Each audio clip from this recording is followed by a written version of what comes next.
আসসালামু আলাইকুম, সবাই কেমন আছেন? আশা করছি ভালো আছেন। তো আজকে আপনাদের জন্য দুইটা চাপটি রেসিপি নিয়ে আসলাম। খুবই মজাদার ইয়ামি ইয়ামি একটা চাপটি, আপনারা এইভাবে বাসায় ট্রাই করবেন। তো একটা কিন্তু ডিম চাপটি আর একটা নর্মাল চাপটি।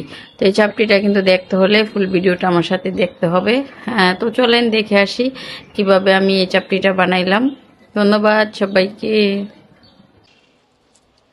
আসসালামু আলাইকুম। তো প্রথমে আমি যে পিঠাটা বানাবো দোসাটা, তার জন্য দিয়ে দিলাম হাফ কাপ পরিমাণ চাল, হাফ কাপের চাইতে দিয়ে দিব মসুরির ডাল, দিয়ে দিব মুগ ডাল। আপনারা অনেক রকমের ডাল দিয়ে যদি এই পিঠাটা বানান, খেতে খুবই ইয়ামি হয়।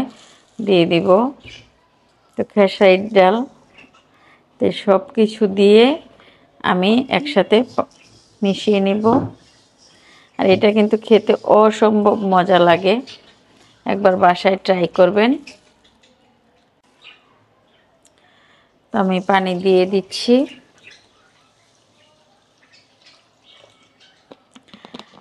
এভাবে করে আমি আধা ঘন্টার মতো রেখে দিব।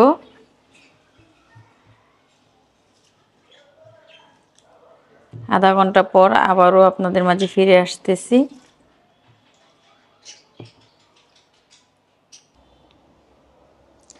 তো আধা ঘন্টা পর আসলাম, আর আমি এর মধ্যে কিন্তু এগুলিকে ধুয়ে পরিষ্কার করে নিচ্ছি। তো এখন আমি একটা ব্লেন্ডারে নিয়ে নিব। তো এগুলিকে আমি ব্লেন্ড করে নিব। তো আপনারা এইভাবে করে ব্লেন্ড করে নিতে পারেন। তো সবগুলি দিয়ে দিব, আর সাথে দিয়ে দিব কিছু কাঁচামরিচ, 2 কোয়া রসুন, আর দিয়ে দিব অল্প করে আদা। তো সবগুলি এখন আমি দিয়ে ভালোভাবে ব্লেন্ড করে নিব। তারপর আবার আপনাদের সাথে আসব দেখানোর জন্য। তো ব্লেন্ড করা হয়ে গেছে, এই তো দেখেন আমি একদম মিহি করি নাই, এরকম রাখছি। তো এখন আমি ঢেলে নিব। আপনারা যারা বাসায় তৈরি করবেন, ব্লেন্ডার না থাকলে কিন্তু শিলপাটা দিয়েও করতে পারেন। তো সব কিছু একদম কেচে নিয়ে নিলাম। এই তো তো আমি এখানে অ্যাড করব লবণ, সামান্য মানে প্রয়োজন মতো লবণ অ্যাড করব। আর আপনারা যদি এটা কালারফুল খেতে চান তাহলে একটু হলুদ গুঁড়াও দিতে পারেন। তো আমি লবণটা অ্যাড করে নিচ্ছি। এখন আমি দিয়ে দেব স্বাদ মতো লবণ, যতটুকু প্রয়োজন ততটুকু দিতে পারেন। আপনারা চাইলে এখানে ধনিয়া পাতা অ্যাড করতে পারেন। তো আমি আরেকটু পানি দিয়ে দিব, কারণ ব্যাটারটা আমি আরেকটু পাতলা করতে চাচ্ছি। তো এই পর্যায়ে কিন্তু আমার দোসার ওটা রেডি হয়ে গেছে ব্যাটারটা। আপনারা চাইলে এটা ঘন্টা 2 ঘন্টা রেখে তারপরও কিন্তু এটা দিয়ে এই দোসাটা বানাইতে পারেন। তো সব কিছু পারফেক্ট আছে। এখন আমি চলে যাব রান্নাঘরে রান্না করার জন্য। তো আমার সাথে চলেন সবাই।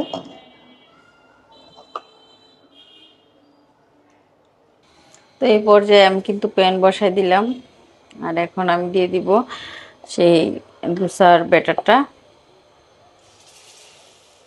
অনেক গরম হয়ে গেছে, আপনারা একটু কম গরম হলে দিন।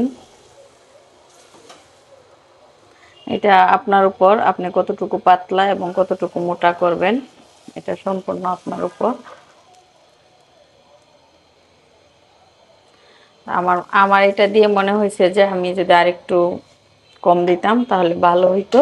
তো এই পর্যায়ে আমি কিন্তু ঢেকে দিব।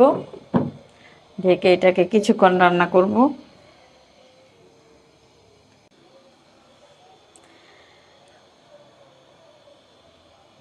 তো এখন আমি ঢাকনাটা খুলে দিলাম।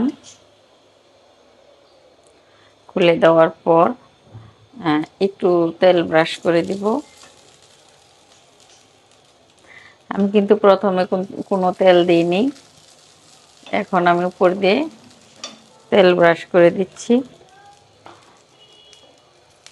আমি প্রথমটাই আপনাদের সাথে শেয়ার করলাম, আমি পরবর্তী টাইমে কিন্তু আরও একটু পাতলা করে দেওয়ার চেষ্টা করব। তো এভাবে করে আমি তেলটা ব্রাশ করে দিলাম যাতে একদম ভিতরের দিকেও চলে যায়। বাস,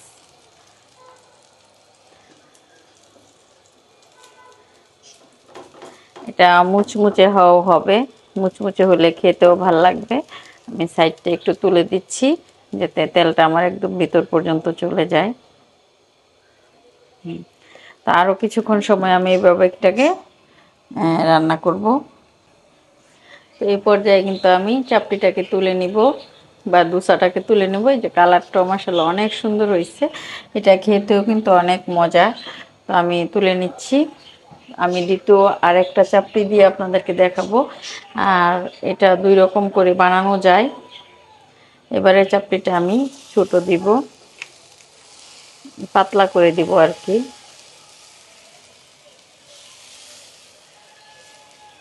চুলার জালটা আপনারা একটু কমিয়ে নেবেন। ছোট করে দিলাম আর পাতলা করেও দিলাম। এখন আমি ঢেকে দিব আবার।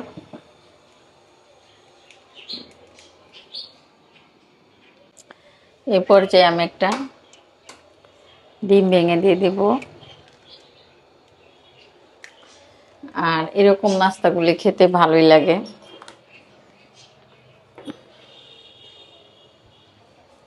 সামান্য পরিমাণ লবণ দিব।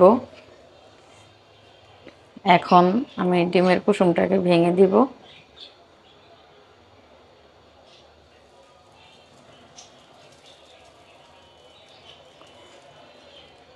এখানে চাইলে আপনারা কাঁচামরিচ পেঁয়াজও দিতে পারেন, আমি দিলাম না। এখন আমি আবারও কিছুক্ষণ রেখে দিব। এই তো ঢাকনা খুলে দিলাম, আর ডিম চাপটিও কিন্তু ডান। আপনারা চাইলে একটু উল্টিও দিতে পারেন।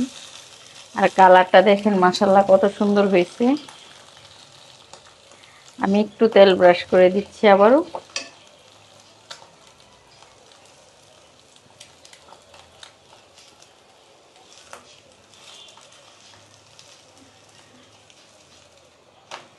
বাস, হয়ে গেছে আমার ডিম চাপটি। এভাবে করে আমি সবগুলি চাপটি বানিয়ে নেব।